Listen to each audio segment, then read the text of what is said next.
I'm Jenny-Jaymes and my sidekick, Christian Cano, partner in crime, is coming up next.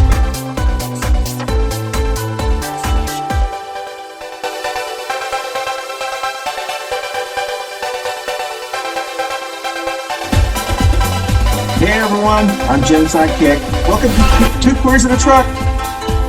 Hi y'all. See you soon.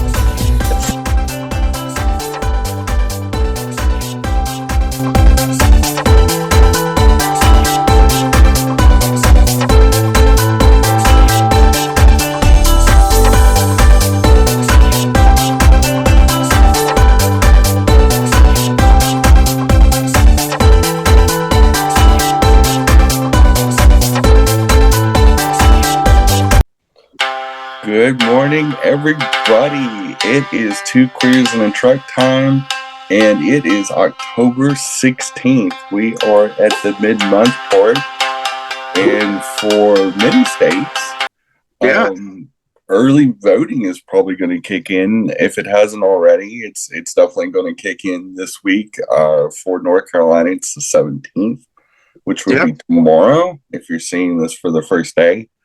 So in a lot of states you can still register to vote. In fact, most states I believe you still can. And so it's upon us. We are finally here.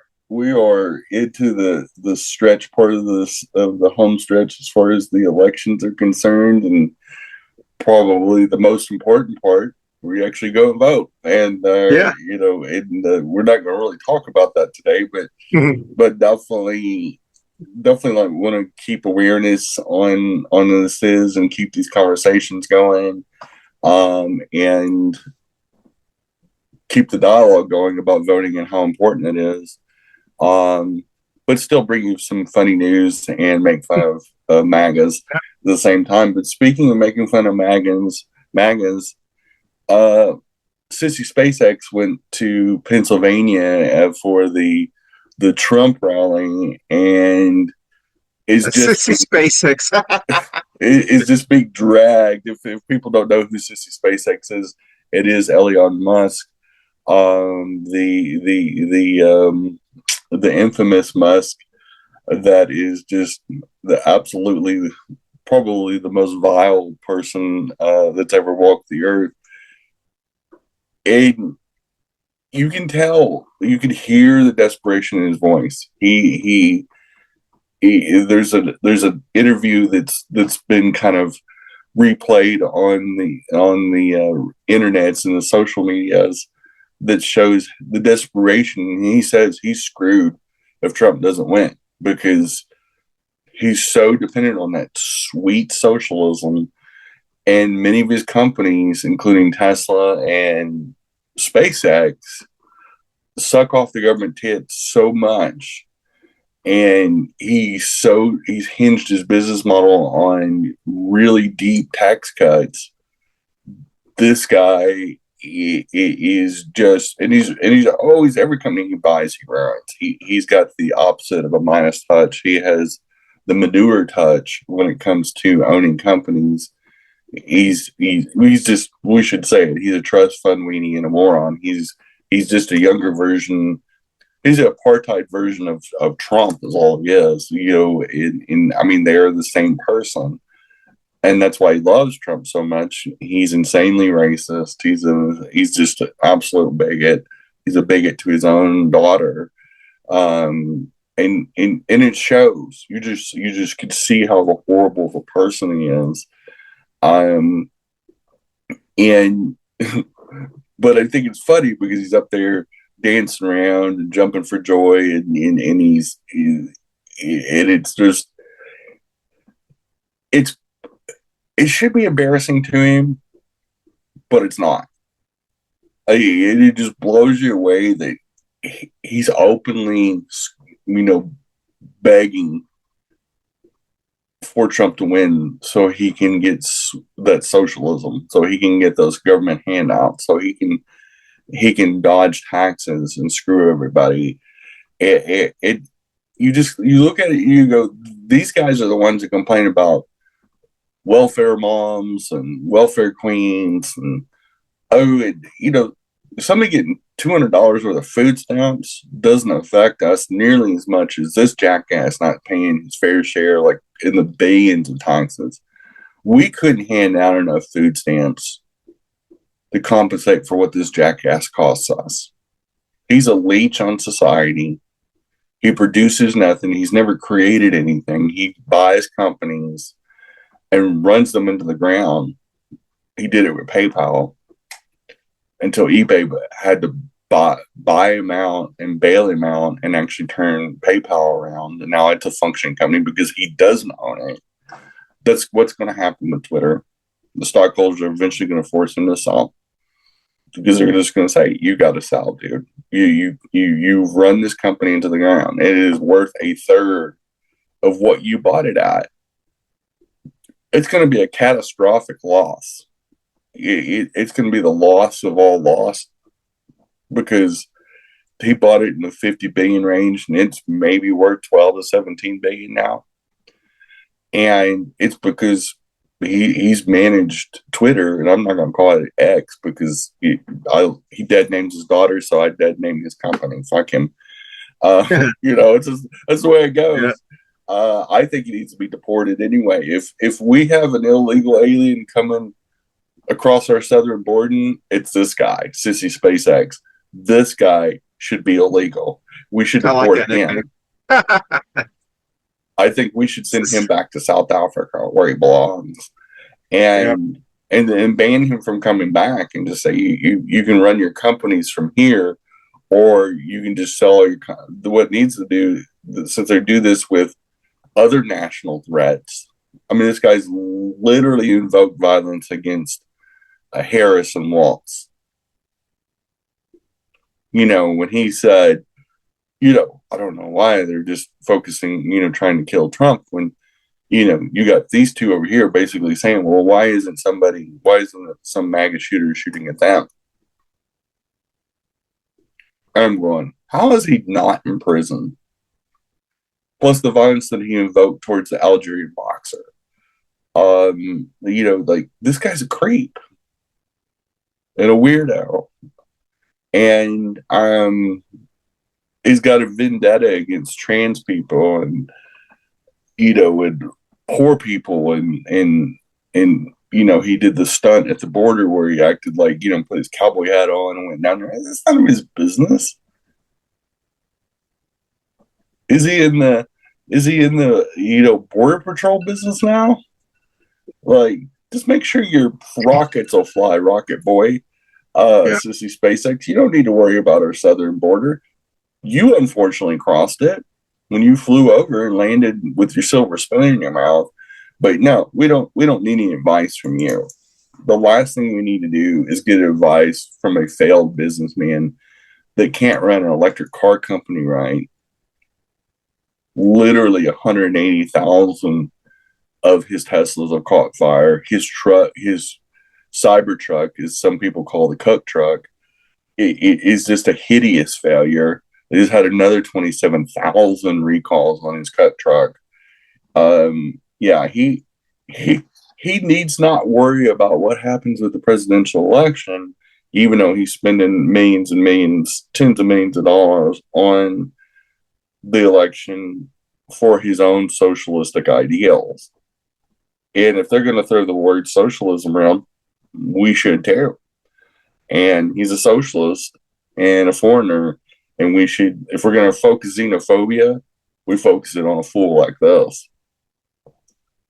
MAGA candidate says drag queens ruined the military in a bizarre rant about soldiers eating intestines. What? Yes.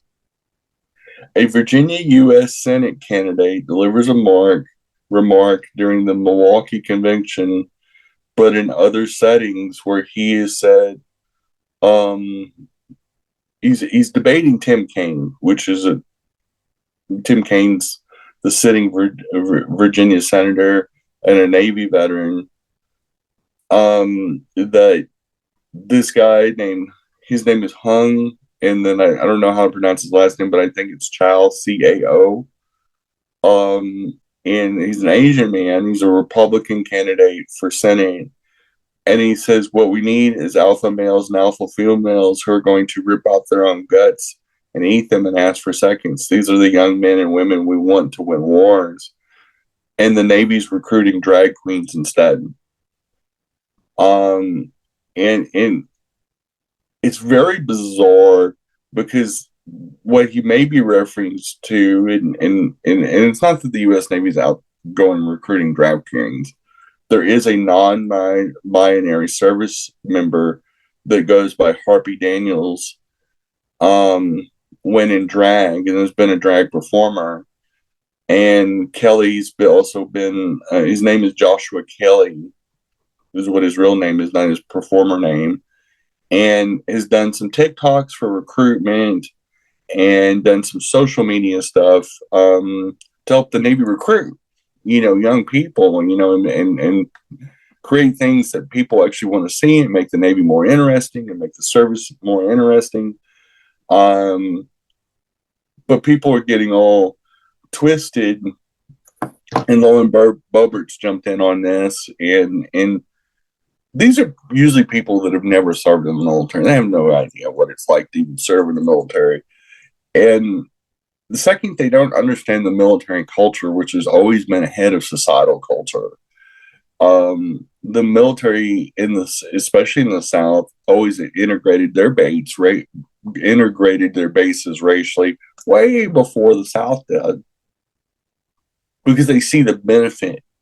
They always want to keep they understand that the U.S. military, which is 1.4 million members strong, they understand the benefit of keeping their people in top-tip mental shape and creating the best environment possible in a very, very hard, thankless job.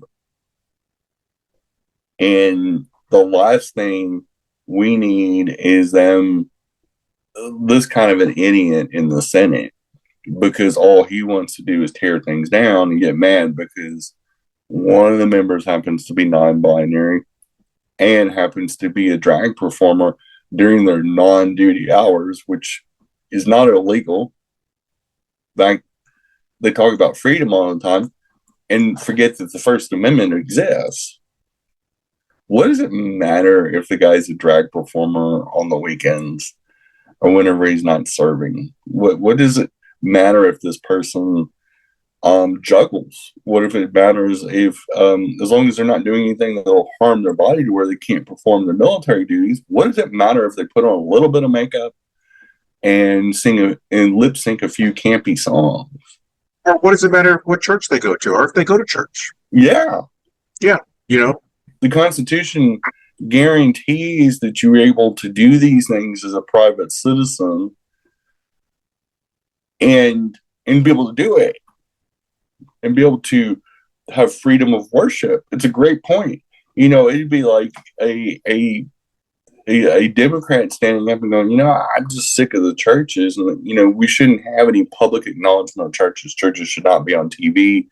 They're counterintuitive, and it's a proven fact that they molest children, and we shouldn't let them advertise. We shouldn't let them have signage. They've got to meet in secret, and they can only meet once a month, and in specific zones of town, to where we make sure that the pedophiles from the church don't spill over to multiple parts of town. So we got to eliminate 90% of the churches to contain the pedophilia, and because that's basically what they're saying.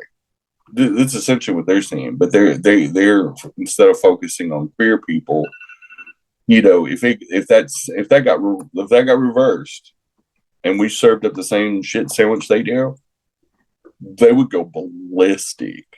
They would lose their flipping minds. But we are up against our first break. I will be right back with some more Two Queers in a Truck. Hey y'all, thanks for watching Coffee and Pandosi, but I wanted to talk about something personal. I started a company with a business partner of mine called Java Notes Records. And we have an Instagram page, and in our biography, or as the cool kids call it, the bio, we have a link to our Indiegogo page. If you go onto our Instagram or our Facebook, we have a campaign going for our Indiegogo, and it's helping us start this company that's going to help so many people between employment, charitable events, things of that nature. We're really doing this for our local community and really trying to help others and create a job for me too. But if you would go to our Instagram page for Java, like JAVA Notes Records, and I would appreciate the support. Thanks for listening. All Bye, right. y'all. So Instagram and Facebook, Java Notes Records. Right. Got it. Java Notes Records. All right. Thank you. Hey, thanks for watching Two Queers in a Truck. And Christian and I just blathering on about craziness in the world today. Y'all be safe out there. There is a lot of Republicans on the road. That's right. Have Bye, a good boo. week out there. Bye. And we are back. And that is an excellent point, Christian. It's freedom of speech for me, but not for thee. Yeah. And we hear this over and over again. My rights, my freedom. And we hear them screaming around, prancing around in their red, white, and blue Trump thongs, buying 100,000 watches while they live in a trailer. And these fools they not only drink the Trump Kool-Aid, but they'll buy it from him. That's the only difference between him and Jim Jones. Trump would charge for the Kool-Aid. They'd market it as Trump Kool-Aid and sell it for $500 a gallon. And these people would buy it.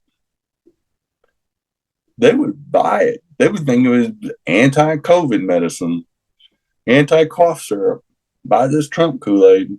I'm surprised he hasn't sold Trump Kool-Aid that'll build up your immunity. I'm shocked he's not sold some kind of vitamin water placebo. He's selling cheap Chinese watches and calling them expensive, watches and selling them for $100,000 a pop. That's crazy. Grifters be grifting, and I don't feel sorry for these fools that are mortgage their houses and take their life savings and donate it to this grifter for him to lose for a second time in a row. There's always going to be a con artist, whether it's Sissy SpaceX or the dumpster or whomever. These fools are or any of the many televangelists, which, there was a good point brought up the other day about, again, they talked about the big TV preachers like a Joel Osteen, for example, and it was a discussion thing on Facebook, and they were talking about how churches, these mega churches, especially in Florida and other places, and right here in North Carolina, in Charlotte, North Carolina, we got this huge Billy Graham Crusade campus here, and they didn't open any of the campus up to hurricane victims. And Franklin Graham's family has made hundreds of millions of dollars off grifting off parishioners and TV watchers for his daddy, and parlayed it into a multi-billion-dollar business, another church scam. And the least they could do, you don't even see them doing anything. If they're doing anything about Western North Carolina aid, I haven't seen it. They're suspiciously quiet, and considering how much money they've made off North Carolina, those chuckle fucks should be the first ones in line helping people. Not the last, but the first. Because the Lord, if Jesus was here now, how embarrassed would he be? I'm not even a Christian, and I feel embarrassed for the Christian faith for these kind of people. I am an atheist, but I feel bad for because there's some good Christians out there. There really is. I've got some friends of mine that are very people of faith. I know a ton of people of faith that are I know a ton of small churches that do a lot of good work. a lot of queer churches, LGBT churches that do amazing work in Charlotte, North Carolina, that do everything they can to help people, including, United Methodist locally, or not Myers Park Methodist, and Wedgwood both do a lot of good work, and they're helping with the drive to help people in Nashville. But you don't hear anything from the Billy Graham organization. That's this massive, sprawling campus. Yeah, or that Samaritan Purse that Samaritan Purse is helping. Yeah, I will say Samaritan Purse is okay. helping. They are. I don't know how much. That remains to be seen. It's kind of dubious what they're actually doing. It's kind of nebulous, and they're supposed to be helping. I haven't actually seen it, but they have advertised. I will give them that.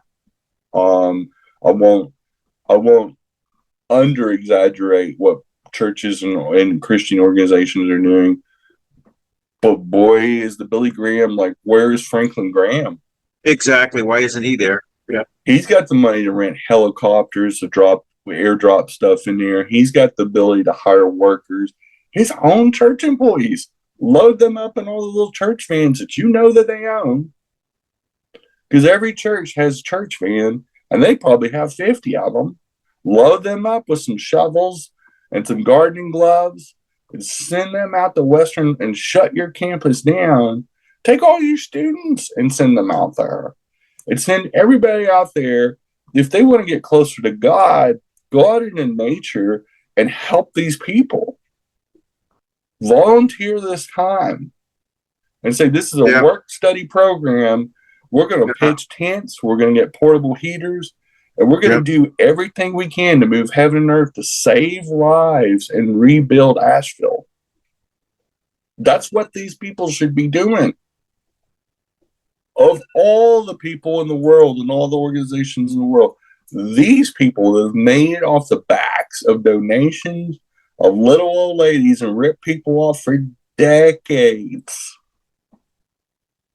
Should be the first in line to help. And I'm talking about financially, labor-wise. They've got all the tools in place. They got everything they need. Instead of doing church visions in Zimbabwe just to recruit for their organization and probably have some sex trade, which is what really missions are for. It's a proven fact. Every time they uncover a missionary sex ring and sex trafficking ring, it always goes back to a church. I mean, why would anybody be hanging out and doing practically nothing for the locals unless they were doing something they shouldn't be doing? Yeah. Look, let's be real. It's these church perverts. They need, instead of doing that, they need to go do some good work. They need to shag their ass over to Western North Carolina and actually be a service to God and God's creations and God's people. I say it is the 11th commandment, thou shalt be of public service, or I will smite thee. Jenny's 11th commandment. I have spoken. But anyway, I think it's ridiculous that these people take this holier than thou. Mark Robinson, some way. Mm-hmm. We haven't seen him go out there. Yeah, he skipped both votes. Yep. He skipped the vote on declared emergency for the Hurricane Helene, and then this one also. So obviously he's too busy to. Yeah. I think he's probably watching some adult movies. Some porn. That's right. And eating Cheetos. I don't know what Mark Robinson's doing. His campaign trips ought to include going out to Western North Carolina. It should include making sure he does his job as lieutenant governor, which he's been a terrible lieutenant governor. So worried about drag queens and gays and in his next scam for his next failed child care center that's been written up by the state. I mean, it's one thing after another. This Christian head of a school bans gay students is now convicted of child abuse. John Raymond, former founder of Lakeside Christian Academy, a well-known MAGA pastor in Louisiana, has been convicted of 3 counts of child abuse and a 4th count of second-degree child cruelty. That's also, you know, and they've done things like wrapping packing tape around the mouths of 13-year-old boys as punishment while talking in class. And this guy did it. He was the head of he wasn't even a teacher. Super sadistic punishments, things of that nature. But his school also it bans homosexuality, and he's just generally a creep. And of course, these church schools usually are scams anyway. Sure. But the police arrested him after receiving a complaint in March of 2022 on Louisiana Department of Children and Family Services said they were warned about potential child abuse at Lakeside, and when they learned of the packing incident, they said the removal process, the kids had trouble breathing, and the removal process was painful. Well, yeah, fuck yeah. Packing tape's supposed to go on boxes, cardboard boxes, not faces. Exactly. And these are little kids. These are little elementary school kids. It would hurt an adult that has some sort of pain tolerance. Again, going back to these Christian scammers, probably getting good old sweet socialism paid into a school down there in Louisiana, because they have all the cool school vouchers and everything else. This guy's probably doing this and getting taxpayer money to do it, and is now caught and arrested and convicted of abusing children. This is what happens when you privatize schools. You have unqualified jackasses like this abusing kids and abusing their power, versus public schools that have governmental oversight, voters vote in school boards. It's democratically controlled. The whole public has they have school board meetings which give public input on everything from hiring a superintendent to officials, to things that you want to see in the schools, things you don't want to see in the schools. But public schools are the ultimate function of democracy. And they don't teach stuff that should be taught at home, like, I don't know, religious teachings, things of that nature that are private matters. This should be private matters. Because this is what you get when you get people with God complexes that think they're God and they can do whatever the fuck they want to kids. Yeah. This is what we don't have any weird genital searches. We don't need no genital police on kids. We don't need nothing. And I have another story about that kind of stuff when we come back from break with some more Two Queers in a Track. Hey, everybody, you can catch us on your favorite audio podcast platform, Spotify, and all Apple Store, the Google machine, and whoever else does podcasts. We're on there. We broke in, and we're staying. So enjoy the Two Queers in a Track on your favorite audio podcast platform. Thanks for listening or watching. Bye-bye. Happy Pride. Yes, and I can't remember where I read this, but there is actually a school, and I wish I could find it right now, but it popped into my brain the last couple of weeks, and I saw a Instagram story on it, and it's very surreal that this one school, in the genderless, dedicated, non-gendered bathroom, a private bathroom, the school officials decided that they wanted to make sure that the transgenders don't assault other students that go to this non-binary bathroom. So they put a glass window on the wall of the bathroom so everybody can see in. Yeah. That's bizarre. And yeah. I've been around a long time. Not only is it in a school, that's weird and creepy as fuck. When I read it made my skin crawl because I thought, how wild is that? But that's what these people are all about. They're so preoccupied with people that are different than them that they're putting windows into the bathrooms of schools for just the trans kids. Like, being trans and being in school isn't tough enough. Now they want to humiliate them. And so now their choices is to run to a regular bathroom and be abused in there, or go to a bathroom that has a window. That's what we've come down to in 2024 on what represents conservatism and MAGAs and Christianity. I guarantee you the principal that made this decision is probably a good Christian, according to themselves.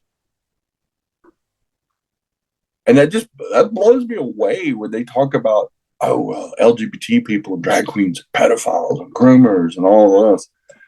We ain't the ones putting windows in bathrooms. I've never even seen that in a gay club with all grown adults. And if you, a sure bet, if you want your child molested, groomed, or harassed sexually, a sure bet is to enroll them in a church youth group.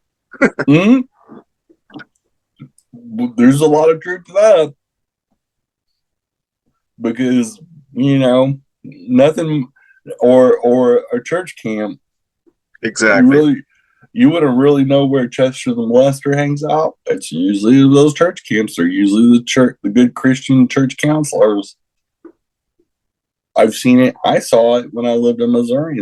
There's I don't even care that it's public knowledge, but the Kanakuk camps, they have several people in their history that have decades long histories of molesting kids. It happened right there in Branson, Missouri. There was a guy that did it for over 10 years when I lived there. In fact, they refused to send my kids to this camp for this very reason. They were creepy. When you get around some kind of churchy people and you realize it's a cult. This was a cult. Exactly. It was a cult that charged a lot of money, even though they gave scholarships to local kids. People drove their kids from all over the country to come to this. And it was a fancy church camp, but they didn't necessarily police their people very well because they did it right out in front. Like this camp that was over by the lake, they had multiple camps. They have multiple camps all over the country, or at least they used to. And this guy named Pete, I can't remember his last name, he did naked basketball, sat in the hot tubs with the boys, completely naked. There were sexual relations for over 10 years with camp kids. Somehow he kept this quiet till he couldn't. And molested kids for a decade. At this very public, very, very well-known supposedly Christian camp. And we saw Christianity in all of its glory right there. And local Christians kept it pretty quiet. They didn't really want to even talk about it. Maybe because a lot of them drank the Kool-Aid and sent their kids to that camp. But there really wasn't as much there was no condemnation of the camp itself, even when the indictments came down, according to MTG. She likes to call it indictments, but it should be pronounced indictments. But when the indictments came down on this guy, people just kind of got real sheepish and quiet. Well, we don't really want to talk about that. I'm like, no, we probably should. I mean, again, if a gay LGBT camp did a kids camp with drag queen story hour, and one drag queen even looked cross-eyed at a kid. Not even touched them, but just looked cross-eyed at a kid and hurt some fifis. And it went public. They'd be with pitchforks and torches and burning the place down. Exactly. They'd get firebombed the next day. Look at Springfield, Ohio. And the obviously fake lie, the absolute lie about the Haitian population here, that's legally here, by the way, that somehow Sofa Loren is trying to now say asylum laws are illegal too, that have been in place. The current asylum laws have been in place since 1990, when Sofa Loren was a teenage boy humping couches. Yeah. You know, the couch humper doesn't understand rule of law. And in 1990, when this passed, guess who was president? George Herbert Walker Bush, a Republican. Because he believed in asylum laws. He worked for the CIA. He knows the atrocities that happen around the world and knew America need proper, modern asylum laws. Because he himself believed in immigration and has Latinx people in his family. George P. Bush, that ran for the Attorney General in Texas, is Mexican American, a Tejano. Exactly. Yeah, that's right. That's true. And said in several of his speeches how proud he was to have Latin Americans in his family. And talked about how beautiful the culture is and how hardworking the culture is. Republicans a generation ago, they used to embrace some of the things that made this country great, like immigration. We want to make this country great? Bring us the tired and the hungry and the poor. Embrace people. Don't condemn them for their poverty. Condemn the rich. Condemn the sissy SpaceX that want to use us and abuse us time and time again to the tune of billions, if not tens of billions of dollars. That's who we should be condemning. That's these governmental war contractors that send our boys over for no reason and get them killed. Bombing countries that don't deserve it. Those are the people we should condemn. That's the Americans we should condemn. That's who we should have a problem with. That's who these churches should have a moral conflict with, is profiting off war, profiting off private prisons. Should offend everybody. The fact that 90% of our prison population is people of color. The system has to be broken because there's only 14% of our population is black. Yet 90% of our prison population is black. You can't tell me that any one group of people, because of their skin color, is more criminal. That would be the dumbest. There's no brains in the skin. But there is a lot of poverty in the black community. And it's a proven fact. The more poverty and more economic distress we have, the more crime goes up. And you can slant laws and you can over-police black neighborhoods, historically black neighborhoods, and you cannot police white neighborhoods. It's called redlining, to keep people in their place. And that's exactly what exists in this country now. Because we're more worried about border walls, redlining, keeping people in their place. That doesn't sound like freedom to me. That sounds like the authoritarianism. It is the opposite, the counterintuitive to being a democracy.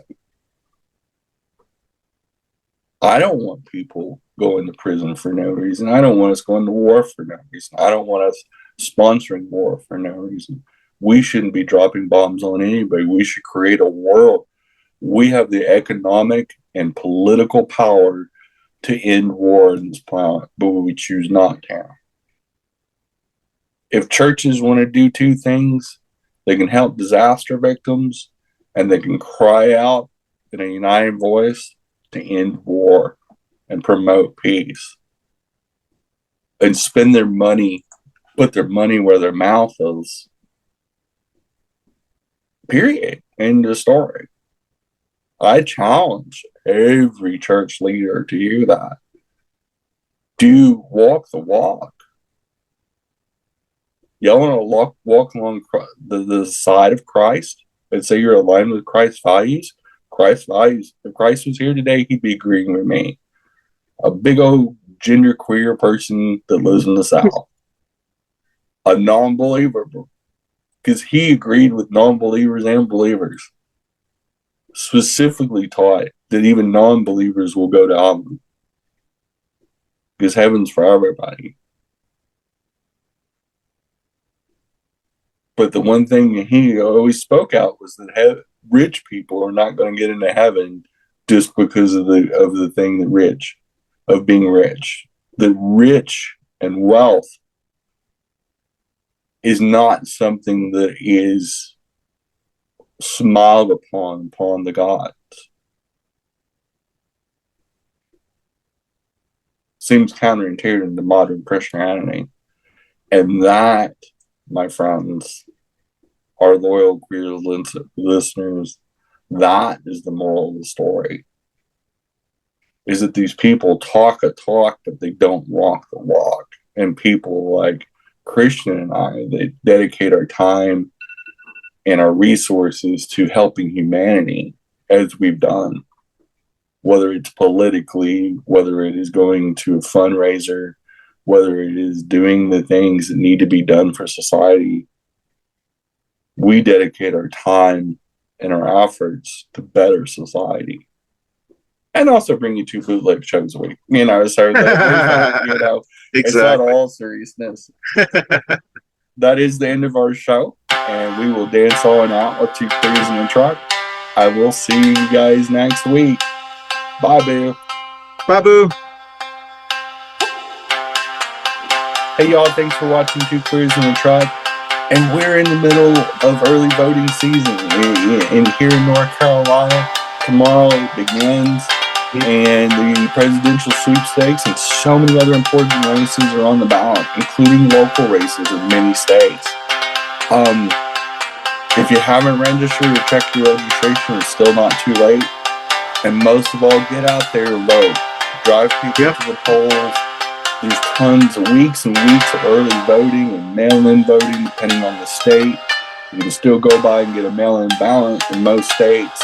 But get yourself out to the polls. Get out there while it's not too busy. Don't wait till the last minute because you never know what the weather's going to be like in the 1st of November. But just do yourself a favor and participate in this great democracy of ours. We'll see you next week. Bye, baby. Bye, Boo.